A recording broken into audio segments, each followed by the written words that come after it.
Hello बच्चों। यहां लिखा है stone is thrown from point O on the ground with velocity 5 I cap plus 10 J cap where x is in horizontal and y is in vertical direction. Its angular velocity about O when the stone is at the highest point of trajectory. Clear. तो सबसे पहले इसका हम लोग एक छोटा सा diagram बनाते हैं।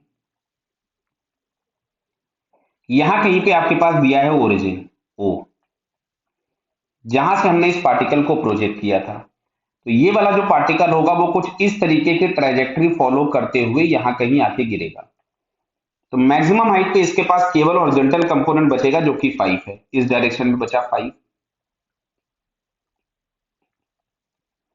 मैं पहले भी आपको बोल चुका हूं कि जब अगर हम लोगों को एंगुलर वेलोसिटी चाहिए किसी उस पार्टिकल की जिसके पास ट्रांसलेशनल वेलोसिटी है, तो वेलोसिटी के दो कंपोनेंट करो। एक कंपोनेंट जो आर की डायरेक्शन में हो और दूसरा कंपोनेंट आर के परपेंडिकुलर। तो मान लेते हैं ये वाला एंगल कुछ भी हम लोगों ने अल्फा ले लिया, तो बेटा ये वाला एंगल आपको अल्फा मिलेगा। तो ये हमारे पास यहां से आ गया 5 cos अल्फा, और एक जो परपेंडिकुलर कंपोनेंट इस डायरेक्शन में आएगा that is 5 sin alpha. Clear बेटा? कुछ गड़बड़ तो नहीं किया हम लोगों ने? बराबर है। तो 5 cos अल्फा और 5 sin अल्फा। अब देखो ध्यान से, यहाँ पे आराम से देखना, कुछ गड़बड़ तो नहीं किया ना। थीटा ये दिया था, हाँ बराबर, थीटा अल्फा यही हो गया, ठीक है। तो यहां से जो हम लोगों को एंगुलर वेलोसिटी ओमेगा मिलेगी, वो परपेंडिकुलर कंपोनेंट आ रहा था 5 sin alpha upon R. Clear? अच्छा, साइन अल्फा की जगह पे अब ये डिस्टेंस हमको दिख रहा है, ये बेस है r/2 और ये है कैपिटल हाइट h। तो यहां से क्या हम लोग लिख सकते थे, साइन अल्फा की जगह पे परपेंडिकुलर अपॉन हाइपोटेनियस। बोलो सर, क्या परपेंडिकुलर अपॉन हाइपोटेनियस लिख सकते थे? कोई दिक्कत तो नहीं है। तो ये हमारे पास आ गया 5/r² इंटू एच। अब हम लोगों को h और r चाहिए, तो देखो r बराबर तो हम लिख सकते थे अंडर रूट ऑफ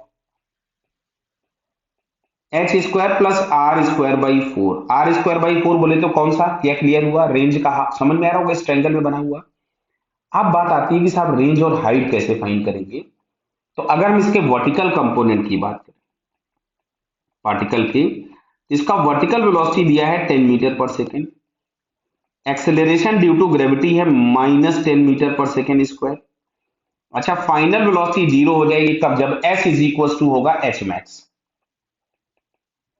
जो हम लोगों को फाइंड करना था। तो यहां से हमने लिखा v² is equal to u² 2as।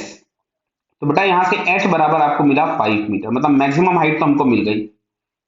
अब हम लोगों को रेंज भी मिल जाए, तो ध्यान से देखिए, इन्हीं तीन डाटा से हम फिर से निकालते हैं। v is equal to u plus a t, तो u बराबर 10 माइनस टी। क्लियर है? तो t बराबर आया 1 सेकेंड। ये 1 सेकेंड में अगर मैक्सिमम हाइट पे पहुंचा है तो 1 सेकेंड में ही नीचे आएगा, तो टाइम ऑफ फ्लाइट के नाम पे आ गया 2 सेकेंड। बेटा क्लियर है क्या? अच्छा, टाइम ऑफ फ्लाइट 2 सेकेंड आ गया। अब अगर हमको रेंज फाइंड करनी थी, क्या करना था? रेंज। रेंज के लिए हम लोगों को देखना होगा हॉरिजॉन्टल कंपोनेंट।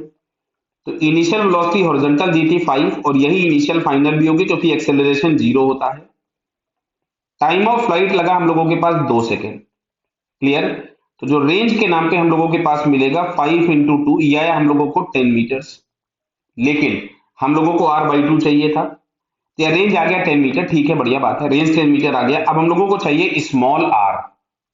क्या चाहिए हम लोगों को? Small r। क्लियर है ना बेटा?